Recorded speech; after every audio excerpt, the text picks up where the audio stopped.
Cela vous est peut-être déjà arrivé d'avoir eu une illumination après de longues années d'errance. Au sujet du darwinisme, je suis resté en sommeil pendant longtemps. Ce sommeil m'avait été infligé, imposé dans mon adolescence par les écoles et les religions. Je suis en train peu à peu de sortir de ce sommeil et le professeur Raoult m'a aidé à y voir clair. Je vous propose ici de mettre sa pensée en perspective, de la voir sur fond de querelle science-église et de voir l'affaire Darwin ici en parallèle avec l'affaire Galilée.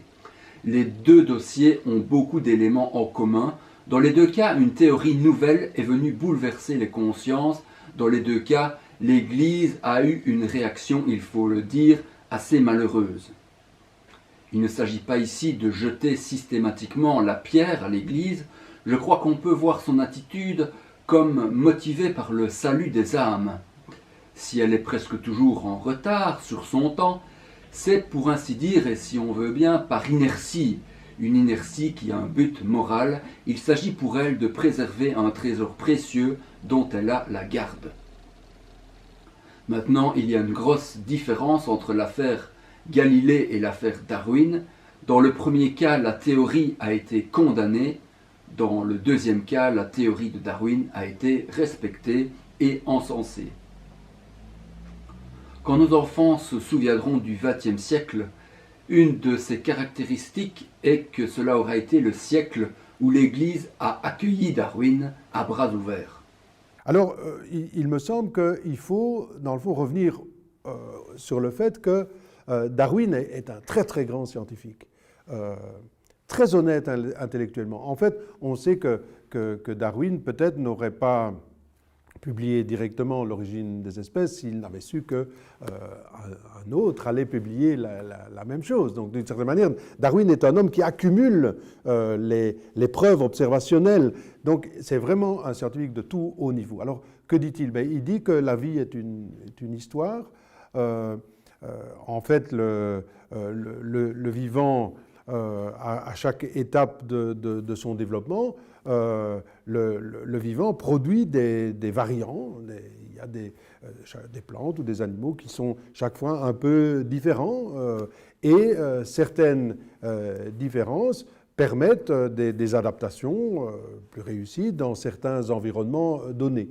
Donc il y a donc, diversité, variation, et puis il y a sélection par le milieu, une sélection d'ailleurs qui n'est pas nécessairement violente, qui peut être simplement le fait que certains individus ont des petites variantes qui leur permettent d'être mieux adaptés dans tel environnement donné.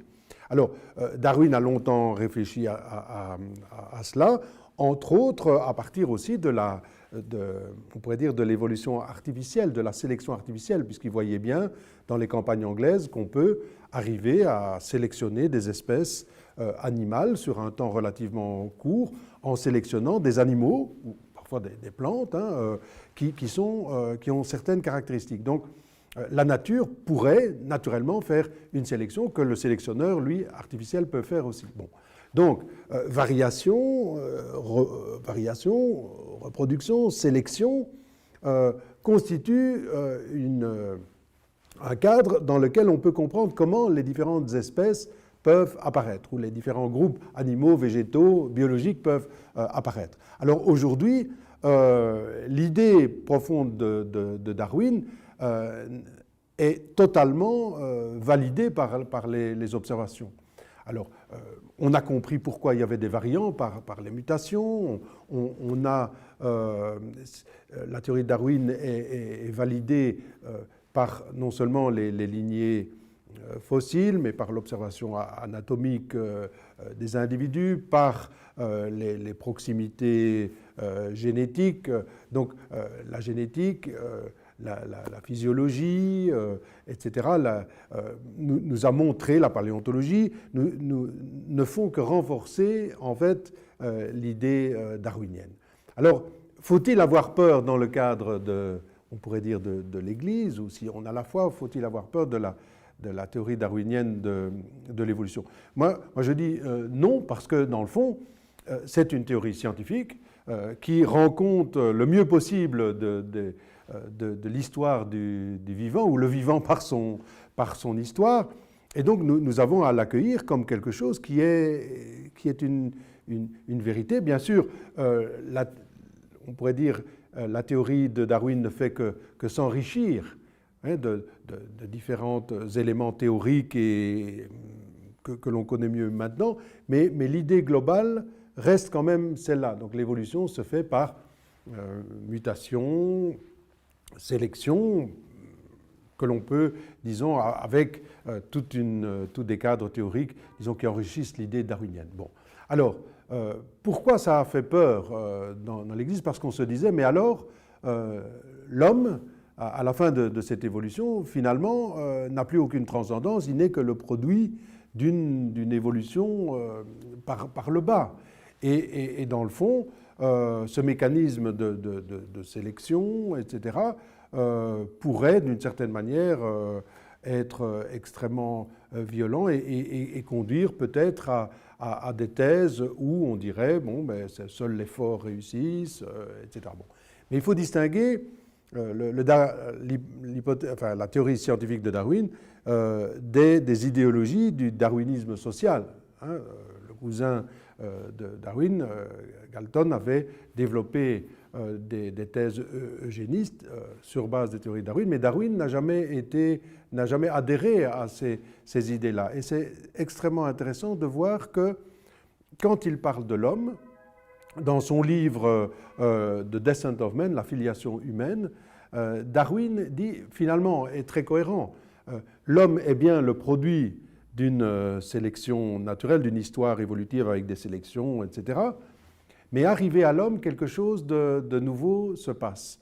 Et le grand historien, très bon connaisseur et traducteur de Darwin, Patrick Thor, a parlé à ce propos d'un effet réversif. C'est-à-dire que la sélection, on pourrait dire le mécanisme darwinien qui mène à l'homme, est bien ce mécanisme décrit par Darwin. Hein. On pourrait dire l'évolution sélectionne un être, l'être humain, mais qui a les capacités, dans le fond, de mettre des bornes, des frontières à la sélection naturelle. Donc, c'est ça qu'il appelle l'effet réversif chez Darwin. Donc, l'homme est celui qui, par ses capacités cognitives, est capable de s'opposer à la sélection naturelle. Et d'ailleurs, dans The Descent of Man, en 1871, Darwin dit la partie la plus noble de l'homme. Quelle est la partie la plus noble de l'homme?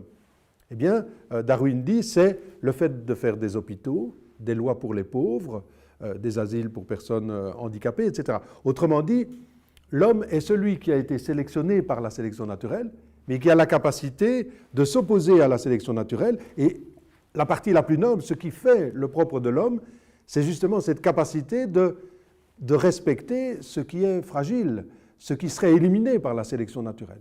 Alors je vous demande ici de faire attention, ce genre de pensée fait tellement partie de l'air ambiant qu'on ne prend pas garde à son originalité, à son côté incongru.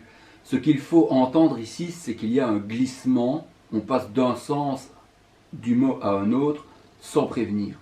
Pour y voir clair, il faut donc distinguer deux sens du mot darwinisme, un sens fort, un sens faible. Quand on parle de théorie de l'évolution, c'est pareil, un sens fort, un sens faible, bien distingué. Au sens faible, le darwinisme, c'est le transformisme. Les espèces ne sont pas absolument fixes, elles se redéfinissent au cours des âges. Cela, Darwin ne l'a pas inventé, les fossiles le confirment, et personne ne le nie, personne de sérieux.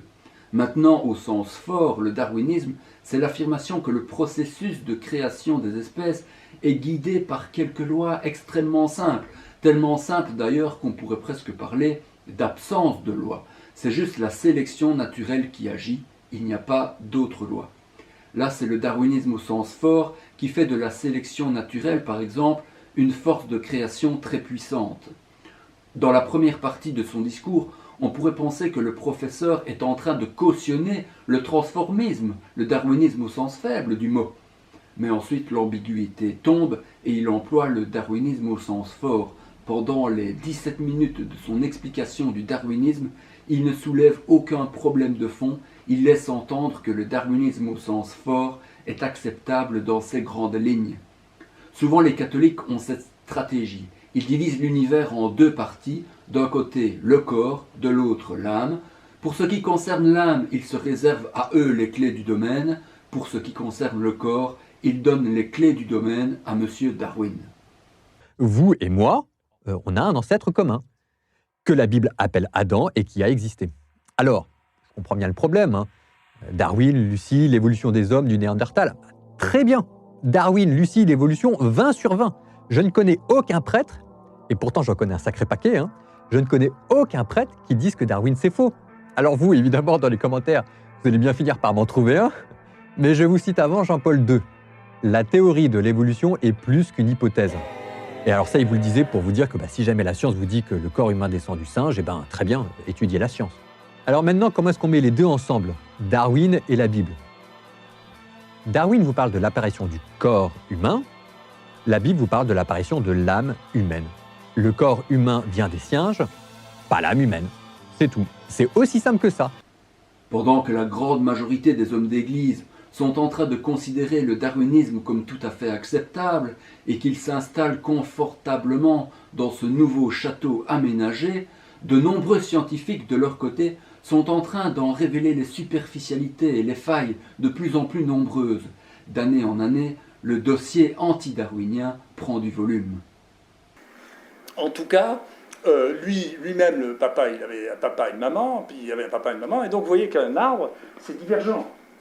Si vous cherchez vos ancêtres, c'est divergent. Alors il y aura des regroupements, vous allez voir, lui, en réalité, de temps en temps, ils sont mariés entre cousins ou entre cousins éloignés, mais c'est divergent. Et donc l'idée de Darwin est un arbre complètement à l'envers, qui part d'une origine unique, le last common ancestor, qui diverge. Et ça, c'est la Bible. C'est Adam et Ève. C'est la Bible. C'est Adam, on lui prend une côte, ça fait Ève, après ils ovulent, ils font des petits, et puis ça fait le monde. Et c'est pas vrai.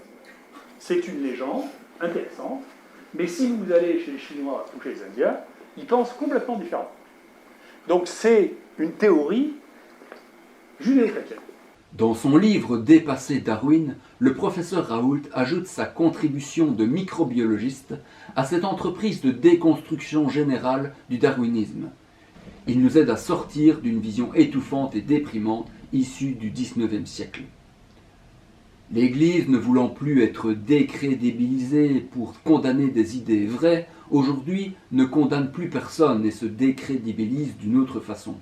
Pendant ce temps, les scientifiques font leur travail et nous aident à renouer avec une philosophie de la nature occultée par des solutions de bricolage issues de l'ignorance et du préjugé. Darwin nous a aidés à nous éloigner du littéralisme biblique. Il reste maintenant d'autres pas à faire dans le même sens pour nous dégager du darwinisme. Peut-être qu'en s'éloignant de plus en plus de la lettre du texte biblique, les scientifiques nous aideront aussi à nous rapprocher de son esprit, non pas pour y retrouver Dieu, mais pour faire de nouveau place à la recherche et à l'émerveillement.